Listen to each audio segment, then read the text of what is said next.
Hi, my name is Paula and I'm a new mom. Welcome to We've Probably Been There, a podcast by First Moms Club about how we really dealt and truly felt about everything motherhood. No BS, no judgment, and no advice, from us at least. Welcome to the club. This is the story of how we experienced the baby blues and the various ways that we've lived through the postpartum period. So we're pregnant for 3 trimesters, and everybody and their mother can talk to you about the first 3 trimesters of pregnancy. But the postpartum period after you give birth is a little bit more taboo, but now we know to call it the 4th trimester. We all experience this 4th trimester very differently, or what we also can call the baby blues. I'm not exactly sure why it happens, but I know it has something to do with our hormones. And when I first came home with my girls, I just remember my emotions feeling really heightened, and I remember just feeling more in general and everything just feeling stronger. If you've listened to Bringing Baby Home, you'll remember how overwhelmingly in love I felt with Maya, and how this feeling was so foreign to me, also because she was my first child. Similarly, when I brought Maddie home, I had this need to protect her, and I always wanted to be with her. And, I had trouble kind of letting other people take care of her when I needed to sleep or eat or whatever. So in both cases, I never experienced postpartum depression. But baby blues, I think, were definitely in the air. And in retrospect, I think I can now think of a few reasons why. So as I mentioned before, first and foremost, the hormones.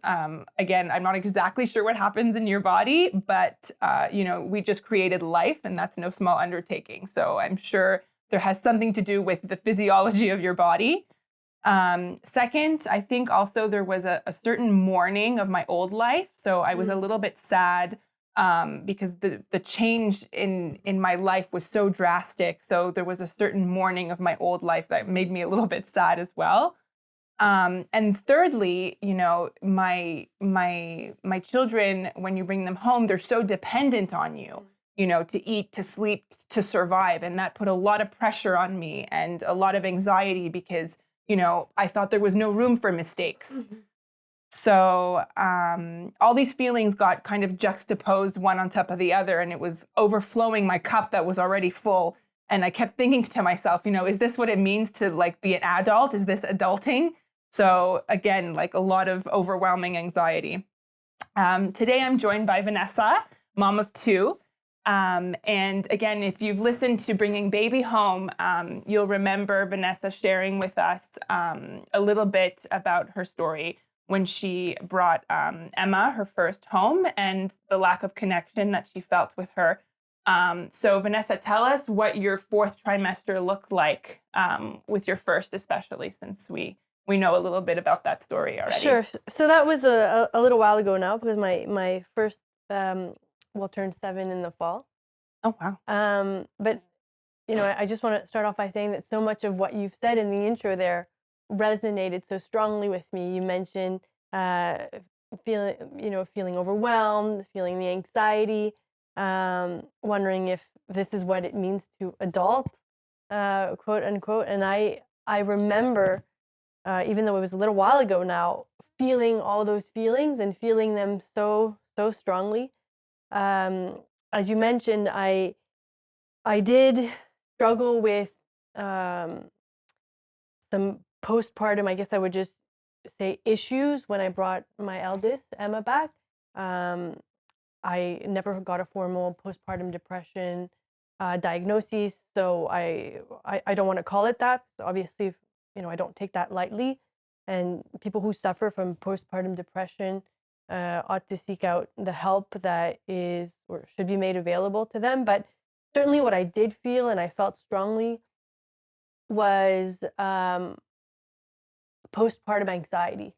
I remember feeling a debilitating sense of anxiety, and really most days and for most of the day. I'd almost wake up with whatever little sleep I'd had that day, and almost immediately those feelings of anxiety would kick in, and I couldn't pinpoint the cause of the anxiety. I couldn't say, well, I was anxious that something would happen to my baby, or that I wasn't up to the task that day, or that this or that or the other thing would happen. It wasn't so much that, it was sort of a blanket sense of anxiety, and that almost made it harder, because when you have that sense of anxiety and you can't attribute it to something, you can't talk yourself out of it, right? If your sense of anxiety is, am I going to be able to, uh, you know, do what's necessary for my baby to survive the day, as it were, then you could talk yourself out of that by saying, like, well, I will be there to provide. I will be there to feed the baby. I will be there to hold it, and to give it all the love that it needs. And you can sort of de-escalate that anxiety. But when it's just a feeling that is sort of a catch-all feeling, it felt like it permeated through all aspects of how I was living my new life as a mother on a day-to-day basis. So I- it it I think, looking back on it now, part of the anxiety came from the fact that in those newborn days, so much rests on the shoulders of the mother, and thinking, well, so much of this is me. Am I going to be up to the task? And I say that, in spite of the fact that I have an incredible husband who could not have been more hands on deck, but yet he couldn't feed the baby. And so much Yeah. of so much Of the of time. so much Yeah. of that time is Yeah. about feeding the child. However you do that, and in my case, I breastfed, so I felt as though I was the end all be all of everything, and it all kind of depended on me. And no one, and I felt misunderstood in that. No one could understand as well as I could what it meant to be so dependent on. And sense, that feeling that I had, that I was so dependent on, felt a bit like a trap. Mhm. Like I was trapped. If I'm so dependent on, I don't have any freedom outside of this new role. And that kind of created that heightened sense of anxiety. And so I I chalk a lot of that anxiety up to that feeling of, all of a sudden, uh, I was very needed. I'd never been sort of so needed before, and particularly the breastfeeding, as any new mom would know, it is so all encompassing. And so I had my mother and my mother-in-law, who were so well intentioned and who knew I was so sleep deprived, that they'd say, well, come over and we'll take care of the baby, and you can rest and try to relax. And again, that feeling of, there was so much pressure to rest and to relax, it was almost impossible to rest and relax. It's almost as though someone says to you, now just sleep, Yeah. or just relax. You can never sleep or relax in a situation like that, Mhm. right? You'd feel sort of the pressure, uh, performance anxiety, as it were. So um, I think, for me, it was the coupling of that sense of being so dependent on, and obviously, it goes without saying, so much, I think, of those initial feelings come with that lack of sleep, which normally you've probably never experienced Right. anything like that, at least on a sustained basis, Mhm. right? Like, at most of us have, gone, maybe like a night or two with less sleep, and happy to function, because all you have to do is take care of yourself. But once you're a mother, you go on, for weeks, uh not being rested, and having to take care of essentially a new child. You don't know how to do that. I feel like all of that anxiety is heightened by the lack of sleep as Yeah. well, Yeah. right? Everything is amplified. You can't really deal with your emotions if you're so sleep deprived. It's like your system is going berserk or something, right? So, And how um, did you know that, now you say in retrospect that you suffered postpartum anxiety, but how did you know that it was not postpartum depression, that you weren't going into, what they call postpartum depression? Yeah, so that's an interesting question because um, I think uh, it would have been useful for me to dig deeper into that, or to have someone maybe, um, or to go through a formal diagnosis. It might have been that I would have been diagnosed with postpartum depression, but it was just never a diagnosis that I received. Automatically, when that state is labeled, there's some comfort in that, Yeah. because you know that there can be a path out of that state. And I didn't get that formal diagnosis. What I can say though is that here in Quebec, um, you, at least at the hospital where I gave birth, I was submitted to a questionnaire the day that I left. So I stayed in hospital for 4 days because I'd had an emergency C-section. And the day that I left, the nurse asked some questions, which would evaluate my mental state and well-being upon the date of my departure from the hospital. And then, based on those questions, you obtain a score. The score was never given to me, so I have no idea Okay. what it was. And then, depending on that, I think they call you as for follow-ups. So I was called a few weeks after giving birth by a nurse, and she asked me, I don't know, over 10 15 minute period, questions having to do with my mental state. Um, and obviously, there's no point in answering these unless you answer truthfully. And based on the answers that I gave, that nurse over the phone, she evaluated that I needed regular calls and follow-ups from her. But it didn't go beyond that. She didn't say you should see a doctor about this, or you might be experiencing postpartum depression, and so these are the resources available to you. She said to me, I will be checking up on you regularly, and depending on how your feelings and your scores change, we may then have to look into resources. And so as time went on, I can only assume that I began to answer in a way that was more and more positive, and so I kind of fell off the radar there, and I was no longer maybe of concern. But I think it would have been useful to speak to someone qualified at that time. I'm not saying the nurse wasn't qualified, but her role in that moment was obviously just one of evaluation. It wasn't to provide any guidance, any support, any resources. Um, she was just uh, seeing if I needed to be flagged or followed up for further sort of assessment. And apparently I wasn't.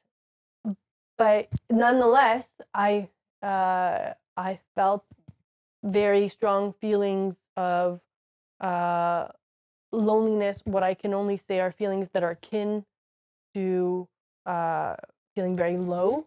I don't want to say depression again, because that's, as I understand it, a clinical diagnosis that I can't say I had. But I did experience lows like I had never experienced before. So you mentioned that you were feeling, very low lows and, heightened emotions, but Yeah. like, were you crying all day long? Like, what was your day to day, um, It in these was, feelings? yeah, so I can't say that I recall being, crying all the time.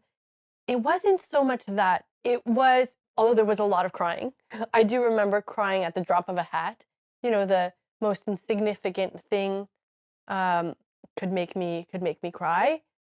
Um, it was also that I felt a lot of anger, Right.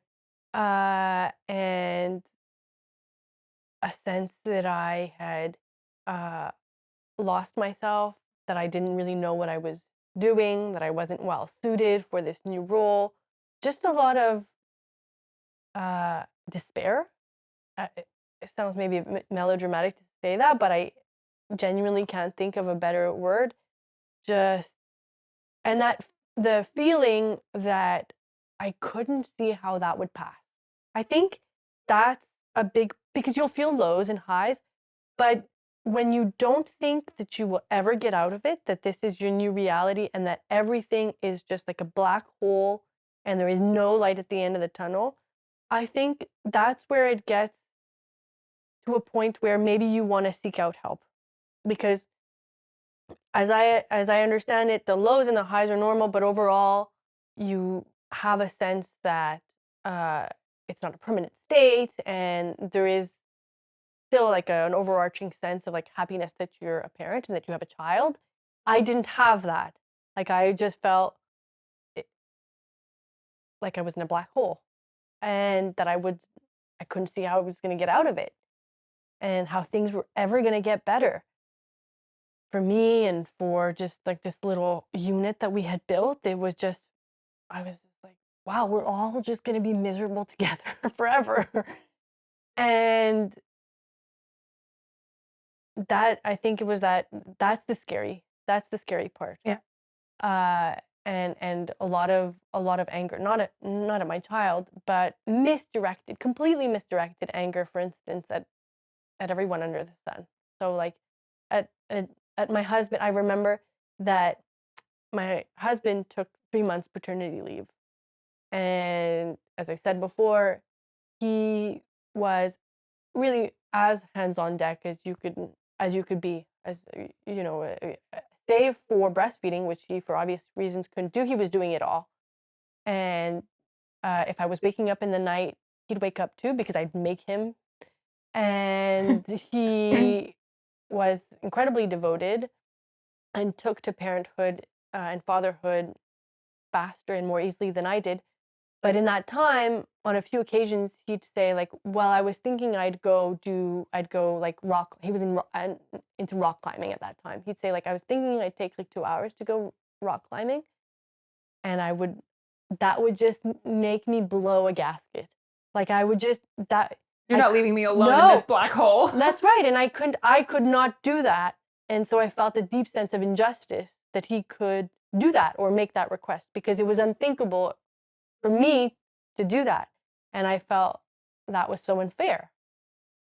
So, that's how that anger manifested. And I'd feel anger at uh, other mother friends who seemed to just be, you know, happily coasting through motherhood. And I was just like, what kind of special secret sauce recipe do they have Yeah. or like, what's the Kool-Aid that they're drinking that I'm not drinking? And so I felt anger towards them. I felt some anger towards even my mother, who would be like, "Well, just try to rest when the baby's resting, or I'll take care of my daughter Emma, and then you rest." And I was like, "But you don't get it. That's not how that works for me." And any solution that was given, I would always just poke holes through. Like anyone who would try to be helpful, I would just almost Look at minimize the help that they were doing. Everything was, instead of being a half Positive. like a glass half full kind Yeah. of person, which I'd always been before. I was a glass half full, or like the glass was always empty. Yeah. Actually, the glass was always empty, and I could see no silver lining to pretty much anything. So that's kind of how that manifested, and Can you I identify now, like when that ended? oh yeah, so it wasn't like a light switch went on or off. But I had a fall baby, and I can say that I remember that as spring started to come around, as the days grew longer and the sun came out, and it was easier to take my baby out, both because my child had grown a little bit, but also because it wasn't so cold and hard to navigate going outside anymore. Um, I started to gradually get better, and that coincided also with when my child started to sleep for longer Mhm. stretches. And as I was noticing that, I must not have been doing such a bad job because she was still surviving, then I started to gain, my sea legs, my confidence. And gradually, as my mother had told me time and time again, it got better. She said, it is a phase. it will get better. You will get out of this. And in hearing that, like, repeated ad nauseum was so helpful, because when you're in that black hole, you think you're, as I said, you think you'll never get out of it, but if, that broken record, that person who's like, it will get better, it will get better, even if you tell yourself it won't, it is helpful to hear that, because it gives you that hope. Yeah. And so I think it was a gradual thing. To answer your question, I started to feel better sort of very gradually. And when the nurse kept calling me and she said, okay, well, now she was spacing the calls further and further, that was also a clue that I was doing better. And I started to do, with spring came some like mommy and baby Outdoor classes. activities, yeah. Like I started to become a little bit more active. And I also, I think you can't underestimate or the value of always putting your mask on first, right? So, in the Taking care of yourself. yeah, Yeah. I always valued a lot, proper diet and Yeah. and exercise. And once I was able to get back on that train, I felt like I was prioritizing my well-being so that I could be there for my child, and that helped me regain my sense of self as well. Question, did you feel that because you had those calls with the nurse that were offered to you after your C-section, was there like a deep down feeling that there has to be something wrong with me because the hospital assigned me a nurse and Mm, she's trying to look for something that she might find? You know what I mean? Like, right.